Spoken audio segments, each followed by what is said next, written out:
예, 죄검을 보내삽니다. 이제 아까 예고 드린 대로 이영근 씨의 신학적인 문제점, 뭐 주관적인 제 의견일 수 있습니다. 그런데 이제 여러분들도 한번 들어보시면서 제가 이런 생각을 하는 것이 어떤 그 이영근이라고 하는 대상에 대해서 지나치게 어떤 편협한 뭐 그런 사고를 가지고 마냥 나쁘게만 보려고 하는 말인 건지 아니면 나름의 일리가 있는 것인지 한번 생각을 같이 해보셨으면 좋겠습니다. 이게 글쎄요, 우리 모두한테 어떤 면에서는 좀 도움이 될 수도 있다고 저는 생각을 합니다.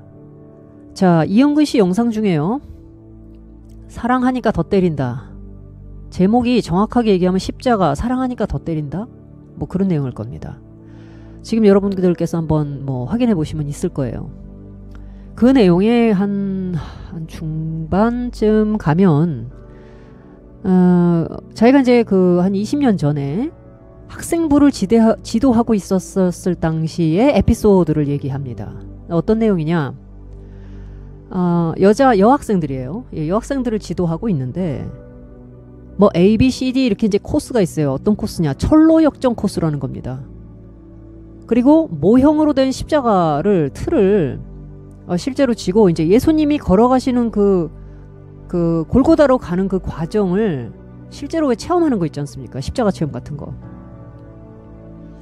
그거를 하도록 이제 그 퍼포먼스 같은 거예요. 뭐 체험이지만 어쨌든 그걸 하면서 이제 그 당시 예수님의 마음이라든가 뭐 당시에 뭐 이런 것들을 느껴보자고 하는 건데, 이게 이제 이런 식의 어떤 퍼포먼스나 체험, 삶의 현장 같은 이런 것들이 우리가 오직 거듭난 영이 아니고서는 도무지 깨달을 수 없는 그 십자가라고 하는 의미를 과연 얼마만큼 깨달을 수 있게 하는 건지에 대해서 이 내용을 얘기하는 건 일단 차치하고라도, 일단 이영근 씨는 이제 그 학생들을 데리고 이제 그 수련회에 가서 이제 아마 그 활동을 하려고 이제 기획을 딱 하고, 고3 여학생들이 십자가를 지고 그 철로 역정을 하는 과정에서 예수님의 마음을 느끼기를 바랬다 이거예요. 근데 자, 아시다시피 그 고3 아이들이 이 성령으로 막 안에서 정말 깨달아지고 말씀이 깨달아지고 그래야 이게 십자가가 뭔지를 알고 자기 죄를 알고 이렇게 해야 이게 오직 영으로 가능한 겁니다. 예. 십자가를 깨닫는 건 뭡니까? 정확하게 내가 얼마나 죄인이냐 하는 사실을 깨닫는 거예요. 그러나 이영근 씨는 여러분들이 아시는 대로 이 사람은 그런 깊숙한 심오한 오직 성령이 지혜와 계시만으로 알게 할 수 있는 바로 그런 대목들을 가르칠 수 있는 어떤 그 영이 없어요. 제가 볼 때는 그렇습니다. 이 사람이 성령이 뭔지를 안다면 이런 유형의 퍼포먼스를 가지고 예수님의 마음을 가르치겠다고 하는 것 자체가 이미 어불성설입니다.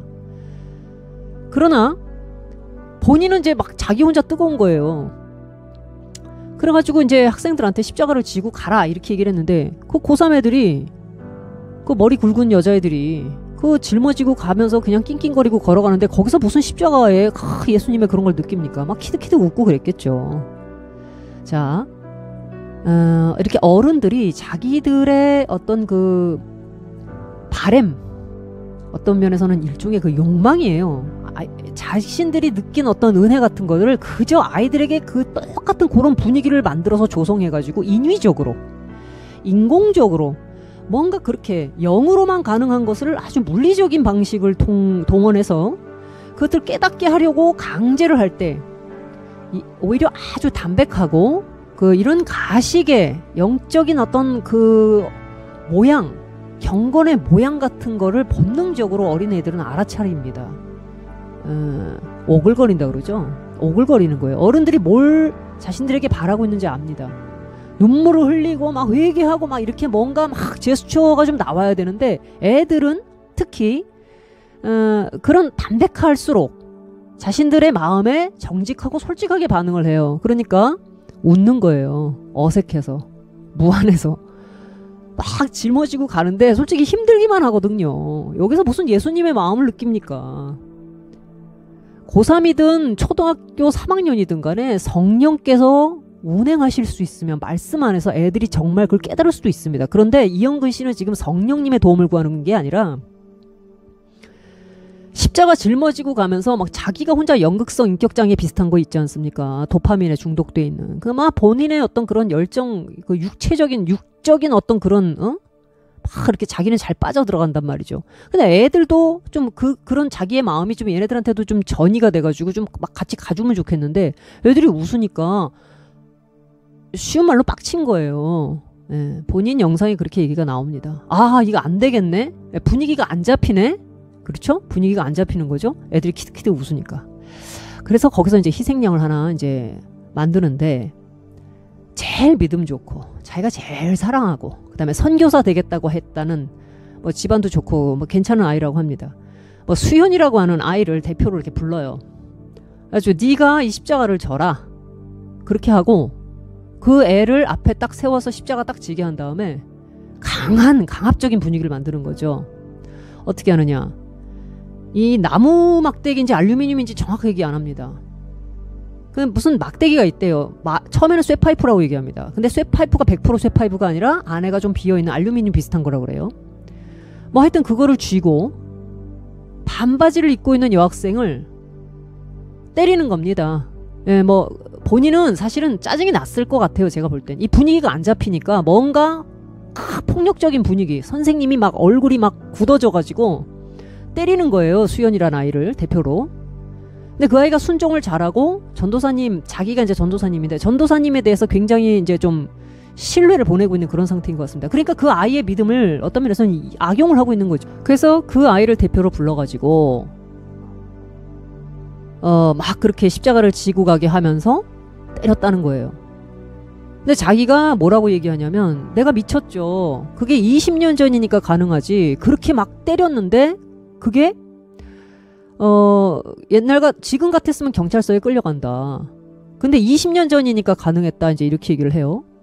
이 매를 맞고 있었던 그 수연이란 아이가 아프면 아프다고 해야 되는데 전혀 아프다는 내색도 하지 않고 가더라는 거예요. 십자가를 지고. 참. 그러니까 이제 그 뒤에서 따라가고 있던 아이들이 뭐 아무래도 금방 분위기가 확 잡혔지 않았겠습니까? 사실 군기를 잡은 건데. 너희 지금 십자가를 지고 예수님이 가시는 길을 가라고 지금 교육적 차원에서 이걸 하고 있는데 니들이 지금 키득거려? 야, 수연이 나와. 라고 해서 자기가 왜 이런 식으로 지금 자기한테 체벌을 가하면서 이 어떤 행사를 진행하고 있는지에 대해서 요만큼도 언지를 주지 않았다는 거예요. 그냥 자기는 마음으로 그 아이를 마치 이렇게 믿은 것처럼 얘기합니다. 수연아, 너 선교사 된다고 그랬지? 내가 너를 통해서 예수님의 마음을 좀 알게 해줄게. 그러니까 다른 아이들한테도 네가 대표를 이렇게 맞으면서 예수님이 모든 사람들의 죄를 대신 짊어지고 가신 것처럼 너도 좀 그렇게 해봐라. 이제 이거예요. 참 간교한 설명을 하고 있는 지금 현재에도 굉장히 교활하지만 당시에도 굉장히 교활한 정신적, 영적, 물리적 폭력을 행사한 것입니다. 자, 그러자 이 매를 맞는 아이는 눈물도 흘리지 않고 그냥 어쨌든 그 매를 다 맞았는데 이영근 씨 말로 뭐라 그러냐. 그 알루미늄인가 뭔가가 그게 부러졌다 그래요. 알루미늄이라고 처음엔 얘기하더니 뒤에는 나무라고 또 얘기합니다. 그러니까 정확하게 나무인지 알루미늄인지 이 사람이 말이 왔다 갔다 해요. 영상에서 밝히면서 자기가 사실은 정말 아주 하면 안 되는 행동을 한 건 맞는데 본인이 이제 영상에서 설명할 때는 우리가 뭐 사실을 확인할 수는 없지 않습니까? 나무라고 그랬다가 알루미늄이라고 그랬다 그러니까는 이거는 그게 부러졌다는 거죠. 그 아이를 때린 그 도구가 부러질 정도로 때렸다는 거예요. 부러진 건지 휜 건지. 근데 본인은 부러졌다고 얘기를 하니까. 그리고 다리만 때린 게 아니라 막 등도 어깨도 막 때렸답니다. 이제 이렇게 하면서 어쨌든 행사를 마쳤는데 그 얘기를 하면서 이영근 씨가 울어요. 자기가 20년 전 얘기인데도 눈물이 난다 이러면서 울어요. 이게 사실은요. 이영근 씨가 하는 얘기라면 무조건 정광훈 목사가 하는 얘기처럼 그냥 뭐 뇌를 열어서 그냥 받아들이고 뭐 두 손 들고 아멘 뭐 하는 사람들이면은 이거 뭐 얼마든지 그렇게 가능하겠지만은 제가 듣기에는 아주 심각한 이영근 씨 자체가 참 문제가 많은 사람이구나 하는 거를 보게 됩니다. 우선은요. 고3 아이들이 자기를 지도하고 있는 선생님 근데 이 선생님을 영적으로 간파하고 분별할 수 있을 만한 식별 능력이 없는 아이들입니다. 그러니까 그 20년 전 같으면 학생들의 인권이라든가 뭐 이런 것들에 대해서는 지금보다 훨씬 열악한 상태죠. 그러니까 20년 전엔 가능한 거라고 얘기를 합니다. 안 그랬으면 자기 경찰서에 잡혀갔을 거다. 그런데요, 이영근 씨, 지금도 그때도 똑같이 문제였습니다. 예? 경찰에 잡혀가고 안 잡혀가고의 문제가 아니라, 그리고 수연이라는 아이가 그 문제에 대해서 문제 제기하지 않는다고 해서 문제가 없는 게 아니라 당신 진짜 문제가 많은 사람이에요. 십자가는요, 몸에 실제로 매를 가하고 십자가라고 하는 무거운 짐을 지고 걸어가 본다고 해서 깨달을 수 있는 것도 아닐 뿐더러 분위기를 잡기 위해서 아주 순종적이고 영적으로 이미 내 손에 말랑말랑한 그 어린 고3 여자아이, 그 중에 제일 말 잘 듣는 아이를 불러다가 때리면서 사실은 그냥 한 명 잡아가지고 전체 분위기 그냥 원하는 대로 통제를 해버린 거 아닙니까? 근데 그거를 아이에게 하나님의 사랑을 너한테 느끼게 해주려고 한 거다. 이렇게 만약에 애한테 주입을 했다면 정말로 당신이 아주 폭력적인 사람이라는 거예요. 이거 나르시스트들의 특징입니다. 여러분, 나르시스트와 코디펜던트라고 혹시 아십니까? 이 나르시스트는요, 오직 자기 자신이 원하는 것만을 이용하고 사람을 그런 식으로 이용하고 정신적 폭력을 아주 교묘하게 행사하는 사람들입니다. 그럼 코디펜던트는 어떤 사람이냐? 이런 나르시스트 옆에 붙어가지고 정신적으로 탈진하고 정서적으로 그렇게 노예 같은 생활을 하면서도 떠나지 못하는 사람이에요. 왜? 이 사람 나한테 이 사람 내가 이 사람을 떠나면 이 사람이 나 없으면 어떡하지? 라고 생각하는 사람이 코디펜던트예요. 근데 이제 이런 유형이 나르시스트가 가는 곳마다 코디펜던트들이 존재해요. 굉장히 온순하고 선량합니다. 그러다 보니까 전도사님이라고 하는 사람의 어떤 그 내적으로 감춰져 있는 어떤 것들을 간파하기는 어려운데 아이 자체는 굉장히 순수하고 또 순진하단 말이에요. 그냥 이 사람이 하는 말이 다 하나님의 말인 줄 알지만 이 선생이라고 하는 사람의 마음속에 이 나를 잘 따르는 이 온순한 아이를 얼마든지 조종을 해가지고 정신적인 폭력을 가할 수 있는 그런 유형의 속임수가 들어가 있다라는 거죠. 이 이영근 씨 안에 좀 그런 것들을 많이 보게 됩니다, 제가. 특히 이 이야기를 전달하고 증거하면서 눈물을 줄줄 짤 때, 정말 너무 가슴이 뜨거운 선교사다. 눈물 때문에 벌써 사람들에게 그런 효과, 그러니까 연막을 치고 있는 거죠. 그 자체가.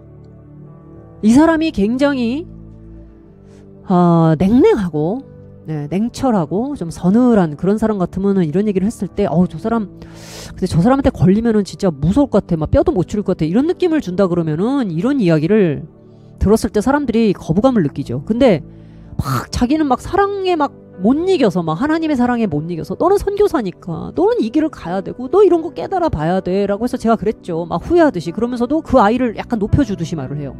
눈물 한 방울 안 흘리더라는 거예요. 자신을 신뢰하고. 나중에 보니까 막 멍이 퍼렇게 들었는데 선교사님 때문에 뭐 예수님의 마음을 알게 됐다, 애가 그렇게 얘기했다는 겁니다. 아니, 애가 그렇게 얘기를 했다고 그러니까 뭐 사람들이 뭐라 그러겠어요. 안 그래도 이영근에 대해서 두 손 들고 아멘 아닙니까? 근데 거기다가 누가 거기다가 대고 근데 선교사님, 이 방식은 정말 성령으로 십자가를 알게 하는 방식은 아니지 않습니까? 이렇게 누가 문제 제기를 하겠어요. 이게 이영근 씨가 얼마 전에 또 그런 얘기를 합니다. 저한테 미친년이라고 한 그 영상에도 보면은 나는 성도를 성도라고 생각하지 않는다. 여러분들은 목회자의 마음을 죽었다 깨나도 모른다. 평신도는 목회자 마음을 죽었다 깨나도 모른다. 이렇게 얘기를 하면서 평신도가 무슨 선민인 것처럼 그렇게 얘기를 합니다. 그러면서 뭐든지 다 해주고 싶다는 거죠. 뭐든지. 그리고 성도가 아니라 나는 딸이라고 생각한다. 성도는 성도지 왜 딸입니까? 이게 교회나 어떤 선교지 같은 데서 대부분 문제가 벌어질 때 뭐냐, 이렇게 성도를 그냥 성도는 하나의 인격적인 개별적인 인격체고요, 예수님만이 목자십니다. 목자장이시죠. 그 주님께서 교회에 교사도 주시고 선지자도 주시고 사도도 주시고 하셨다고 했습니다. 여러 은사가 있고 직분이 있고 봉사하는 역할들이 다 있는데, 주의 몸에 주의 백성들을 주님의 뜻대로 잘 지도하고 양육하라고 각각 그냥 지체들의 원리에 의해서 이렇게 성령의 은사들을 주신 게 봉사직 중에 하나가 목사님이에요. 목사예요. 교사 그런 겁니다. 근데 목사를 무슨 특별히 평신도 위에 세워진 특별한 어떤 우월적 존재인 것처럼, 우월적 지위인 것처럼 자꾸 그렇게 주입을 하고 있는 거예요. 목사의 마음을 어떻게 아느냐? 예수 그리스도 일만 스승이 있으되 아비의 마음을 가진 자는 없다. 바울도 그런 얘기를 하는데, 아비의 마음이 뭐예요? 예수 그리스도의 영을 가지고 이 교회를 바라보는 마음이 남다르게 훈련된 사람들입니다. 그러니까 먼저는 그리스도께 완전히 복종된 사람만 그리스도의 몸된 교회를 위해서 봉사할 수가 있어요. 근데 그냥 목사가 되면 누구나 다 일만 스승 중에 아비의 마음을 갖는 딱 그런 사람이 됩니까? 자동적으로? 아니죠. 그래서 사꾼들을 조심하라고 주님께서 말씀하신 겁니다. 양의 탈을 쓴 이리를 주의하라고 말씀하신 거예요. 그러니까 반드시 교회에는 가라지도 있고 알곡도 있고 사꾼도 있고 참된 목자도 있습니다. 근데 모든 게 그리스도를 따르는 길이 참 좁은 문이기 때문에 알곡보다 가라지가 더 많고 참 목자보다 사꾼이 더 많습니다. 근데 이런 유형으로 학생들을 가르치면서 정신적 폭력을 행사하고 있었음에도 불구하고, 그리고 정말 십자가를 가르치신 효과는 그래서 나온 겁니까? 십자가라는 게 뭐죠? 너희는 성령을 쫓아 행하라. 그리하면 육체의 욕심을 이루지 않는다. 이렇게 말씀하셨어요. 갈라디아서 5장 말씀이죠. 5장 16절 말씀인데. 그리고 또 그리스도 예수의 사람들은 육체와 함께 그 정과 욕심을 십자가에 못 박았다. 그리고 우리가 성령으로 살면 성령으로 행하게 된다. 이렇게 말씀하셨는데, 성령이 아니고서는 십자가가 뭔지를 몰라요. 정과 욕심을 십자가에 못 박을 수 있는 능력 자체가 안 나옵니다. 이 성령이 아니고는. 근데 성령을 우리가 뭐 어떻게 성령을 통해서 이걸 알게 됩니까? 구원받고 거듭나면, 그것도 말씀을 통해서, 이 말씀이 하나님의 영이시잖아요. 그 말씀이 내 인격을, 나라는 존재를 굴복시킬 수 있을 때, 그때 진짜 십자가가 내 안에 서는 겁니다. 그게 예수 그리스도께서 나를 통치하시게 되는 과정이에요. 아주 심오하고 개인적이고 은밀하기도 합니다. 그래도 부지런히 내 안에 거듭난 하나님의 말씀으로 거듭난 영을 성경이라고 하는 숫돌에다 계속 갈아 나가는, 연마하는 과정들이 또 있어야 돼요. 부단히. 그렇기 때문에 어느 한순간에 그런 퍼포먼스를 통해서 십자가를 가르친다. 그것도 무거운 십자가 막 짊어지고 막 애들 키득거리니까 그냥 막 앞에 한 명 잡아다가 그냥 막 그 알루미늄에 부러질 때까지 때려가면서, 근데 걔는 눈물 한 방울 안 흘리고, 야 너 선교사가 될 거잖아, 뭐 이런 분위기 막 잡아가면서, 아니 누군들 교회에서 그런 행사 한번 안 치러보고 안 해본 사람이 있습니까? 근데 저는 그 교회에서 예전에 저희 아이들 한번 모아다가 뭐 성령 받게 한다고 뭐 기도해야 한다고 막 모여가지고 하는데, 제가 가서 가만히 보고 있다가 그냥 이불이랑 막 이렇게 침낭까지 다 싸가지고 갔는데, 제가 이렇게 보다가 그냥 가자 그래 데리고 나왔어요. 왜 그랬냐면, 이 선생들이, 제가 좀 전에 말씀드린 대로 선생들이 자기들의 이 과잉된 욕심이 지나쳐가지고 그냥 하나님의 말씀을 정직하게 진솔하게 아이들에게 가르치고 아이들의 질문을 듣고 하면서 인격과 인격이 눈을 마주치고 말씀으로만 소통하려고 해야 되는데, 자기들의 체험을 애들한테 막 그냥 그대로 그냥 퍼부으려고 하는 거예요. 과잉된 열정인 거죠. 성령님이 역사하실 수 있는 여백을 두질 않습니다. 인간의 욕심이 막 그냥 붙들고 기도하고 옛날식으로. 근데 그 옛날식이라고 하더라도 어떤 방식이든 간에 하나님의 영이 운행하셨기 때문에 그게 그때 먹힌 겁니다. 그러니까 내가 물 마시다 성령 받았으면 누구도 다 물 마셔야 성령 받습니까? 아니에요. 성령이 임하시려니까 마침 물을 마시고 있을 때 임하셨겠죠. 에? 근데 내가 물 마실 때 성령 받았어. 그러니까 너도 물 마셔. 너도 물 마셔. 물을 500ml 마셨는데 아직 안 임했어? 아, 그럼 1000리터 마셔. 더 마셔봐. 계속 마셔봐. 글쎄 임한다니까? 이렇게 가야 됩니까? 하나님의 영은 바람이시기 때문에 인간이 어떤 형태로 통제를 해가지고, 자 요런 분위기와 환경을 만들었으니까 하나님이 임하시겠지, 성령이 부어지겠지, 이렇게 할 수가 없는 거예요.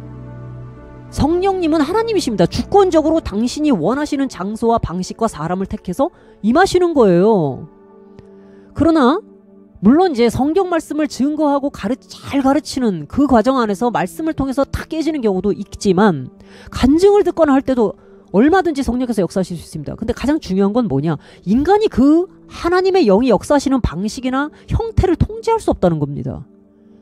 근데 이런 식으로 인위적으로 이영근 씨가 고3 여자아이 선생님한테 함부로 이렇게 들이댈 수도 없는 그 선생이라고 하는 권위가 있고 또 영적인 권위가 있잖아요. 그 굉장히 사실 지금 폭력적으로 일종의 횡포로 지금 들어가고 있는데 거기에 반기를 들지 못한 데다가 또 선생님이 만들어 놓은 분위기가 있잖아요. 자기가 지금 십자가를 지고 있잖아요. 대표로.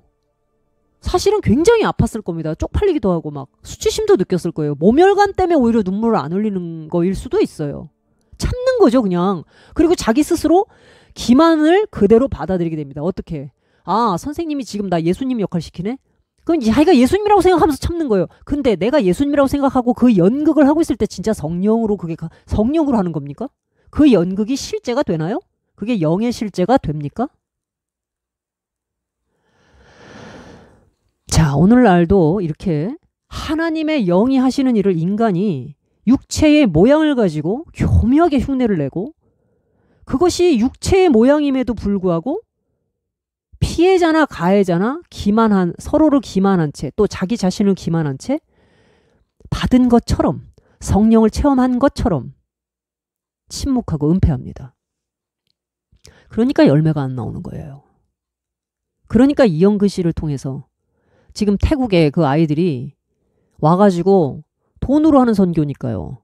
먹이고 입히고 재우고 다 했는데 누가 좀 괜찮은 돈 냄새가 더 있고 괜찮은 사람이 있다면 우르르 가버린다는 겁니다. 만약에 이영근 씨를 통해서 진짜 하나님의 영이 역사하셔서 단 한 사람이라도 내가 이분을 통해서 하나님을 만났다 그러면 안 움직입니다. 그게 진짜 알곡이 탄생한 거예요. 하나님의 말씀이 그 씨가 그 사람 속에 들어가서 그 말씀을 제대로 증거해 주었던 바로 그 사람을 알아보게 만듭니다. 그게 진짜 회심자를 얻은 거예요. 근데 이영근 씨가 그런 회심자를 얻지 못했는데 자기가 육체로 뭔가 하긴 했는데 열매가 허무한 거예요. 열심히 유튜브 했는데 두 번째 지금 계정이 날아가는 거예요. 제가 예전에 정규교 목사님 그 브리핑할 때 얘기했지 않습니까? 뿌리가 없다.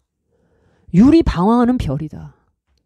네가 진짜 회개하지 않으면 네 자신에 대해서 증오하고 너를 해부하고 스스로 심판하는 그 과정까지 들어가지 않으면 절대 너를 통해서 하나님이 일을 하시지 않을 것이다. 제가 그렇게 얘기했지 않습니까? 그게 뭐 제가 꼭 이영근 한 사람에게만 하는 얘기가 아니라 그냥 이게 원리예요. 영적인 원리. 정말 거듭났느냐부터 한번 체크해보세요. 이영근 씨는. 합동총신대 나와가지고 목사 안수 뭐 받았다고 해서 목사가 된 게 아니라 하늘로부터 하나님께서 정말 부르신 사람인지 내가 진짜 거듭난 사람인지 내가 거듭나지 않았으니까 다른 사람이 어떻게 해야 거듭나는지 그 프로세스를 이해를 못하는 거 아닙니까? 그러니까 십자가 같은 거 막 형틀 짊어지고 막 모양 내고 육체의 모양을 막 내는 거예요. 그리스도의 십자가가 성령으로 임하는 방식을 모르니까 육체의 모양을 내는 거죠. 그러니까 할례를 하는 거예요. 예수님 믿었다 하면서도 갈라디아 사람들처럼 그냥 할례를 해야 되는 줄 아는 겁니다. 그러니까 그냥 홀딱 넘어가는 거예요. 그게 어리석도다 갈라디아 사람들은 하지 않습니까? 어리석도다 헤세드란 이름도 그냥 참 그래 좋습니다. 붙였으니까 헤세드라는 말씀의 그 말의 그 의미답게 살면 좋겠습니다만 지금 제가 볼 때는 그냥 이영근이에요. 이영근. 자, 그래서 이런 정신적 폭력 같은 거, 데이트 폭력도 마찬가지죠. 내가 너 사랑하니까 때렸다는 거예요. 내가 너를 너무 사랑하다 보니까. 가정 폭력도 그렇게 일어나는 거거든요. 내가 너무 사랑했기 때문에 어떻게 하다 보니까 너를 때렸다. 내가 막 가슴이 찢어질 것 같아. 나 진짜 너 없으면 못 살 것 같아. 이러면서 상대를 그냥 집착하면서 그냥 꽉 쥐고 있는 거예요, 사실은요. 그러면 눈물도 흘리고 죽는다고 자살한다고 쇼도 하고 이래. 그러면은 그런 자극적인 맛에 길들여지는 상대는 내가 떠나면 이 사람 진짜 큰일 나겠구나 하고 붙들리게 되는데 자존감이 낮은 상대일수록 이렇게 나르시스트적인 사람에게 한번 딱 길이 들어버리면 어쩔 수 있는 방법이 없어집니다. 그런 형태가 되는 거예요. 이영근 씨가 가지고 있는 문제점들이 전부 이 안에 있습니다. 그래서 이영근이라고 하는 사람이 전광훈이라고 하는 큰 어떤 배경을 병풍처럼 뒤에 딱 쳐놓고 그 다음에 애국이라고 하는 병풍이 하나 뒤에 또 있고요. 대한민국을 수호한다, 교회를 수호한다라고 하는 거창한 대의 명분을 잔뜩 병풍처럼 펼쳐놓은 채 그럼에도 불구하고 자기 것은 요만큼도 없는 겁니다. 마귀는 진리를 말하지 못하고 모든 것을 다 거짓으로 해요. 자기 것이 없다고 그랬습니다. 남의 것을 흉내내서 말하는 거예요. 진짜 자기 게 나오질 않는 겁니다.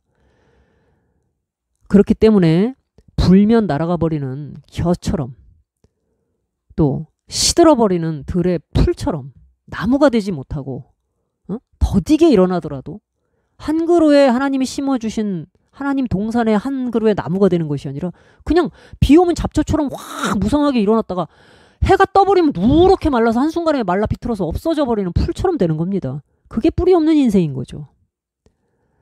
자, 제가 아까 그 예고 드린 대로 드리려고 했던 말씀 여기까지입니다.